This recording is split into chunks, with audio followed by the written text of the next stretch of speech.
But the way we would truly understand is if yeah, this is a continuation.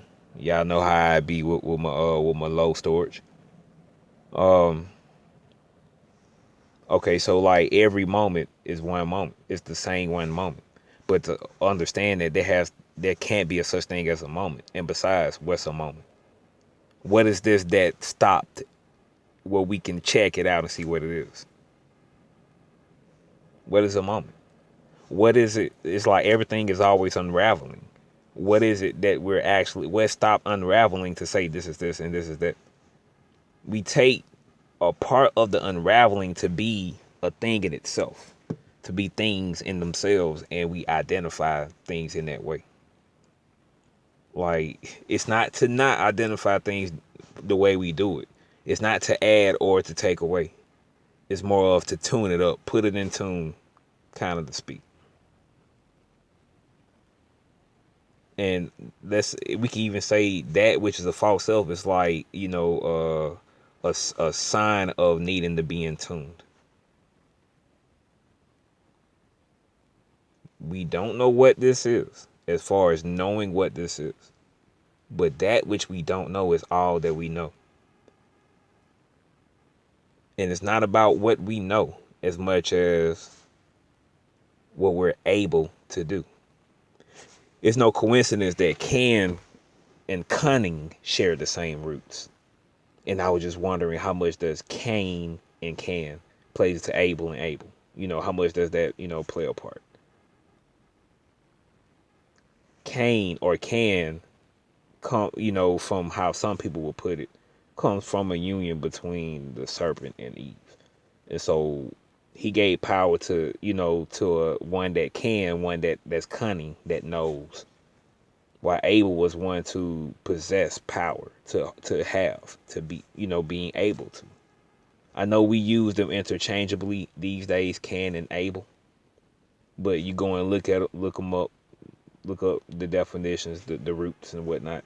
Then you can kind of see some differences and whatnot. Differences from how we use them today. But I definitely wonder how much that does that play a part. But let's say, Abel, what possesses all power, what possesses. Let's say that represents our true nature. Can represents the false nature, the knowing. Like the things we know, as far as what we call knowing, are only. Let's say we only know death. We only, this is stuff relative to what's going on right now, and not to anything else. Versus what we are able to do is to know all things. But to know all things is not knowing all things. But not knowing all things is knowing all things.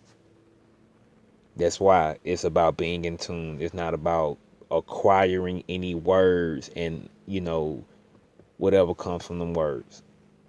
Let's say that's just a part of the plan, but it's not the plan. Those who are already in tune, they would hear, and they would, readily identify what's being said, maybe even use some different tools or words to communicate it,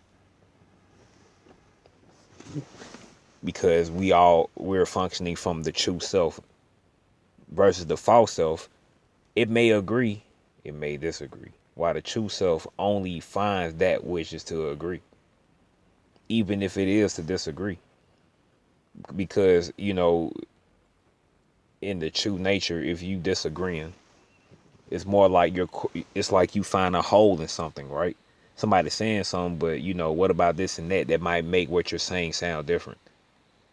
Almost as if what they're saying is a starting point that would lead to these questions, or that would lead to finding these other things that may alter what's being said at the moment, or may even enrich what's being said at the moment.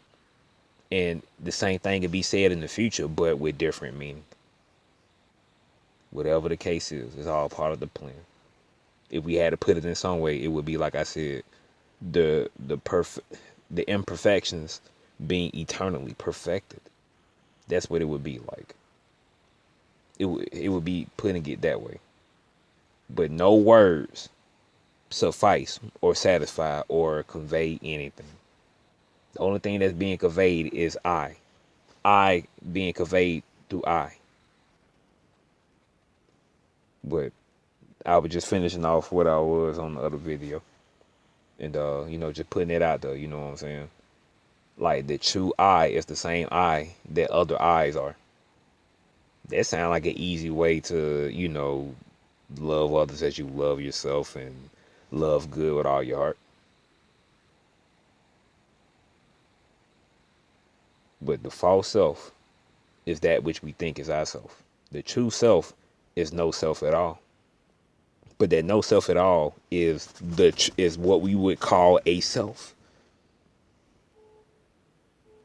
Those with knowledge would call that a self. While those without knowledge, they are calling they have a self and they're attaching things to it. When it's the other way around, there's this which we're attaching this word self to. That's not what they're doing. They're doing it the other way around, and then it looks like it's the right way. And let's say in the ultimate picture, they're not doing it right or wrong as much as they're going through their process of, being cultivated to grow and bear fruit. But God's knowledge is complete knowledge. So when I say perfect, at any time I say perfect, I mean complete. So imperfect would be incomplete. And so complete knowledge is never lacking, and neither is it overabundant either. It's always just there. And so let's say, let's apply that to our true self and our true nature. Heck, we can just go with what people say, God not always there when you call, but God always on time. So let's say, what? Let me go ahead and end it right there. I'm because I never stop. That's why it's called a tangent line. Let's say, okay, so to be complete, that means having negative and positive, light and dark. But it would be incomplete to only be light or to only be dark, or to have neither. That would be incomplete. But to have all, and then for there or to be a way to have only one, and then for there to be a way to have neither, would be complete. All of this being beyond the fleshly, worldly, carnal knowing, or not being, able to comprehend through our cunning. We can only comprehend it through that which we are, that which we possess, so to speak. That which we truly possess is what you call yourself. But that is not a self. But that is what's truly called a self. And I'm going to go ahead and end this thing like this here. Because somebody watching, so this is, popping up in somebody's stream of synchronicity. Believe that.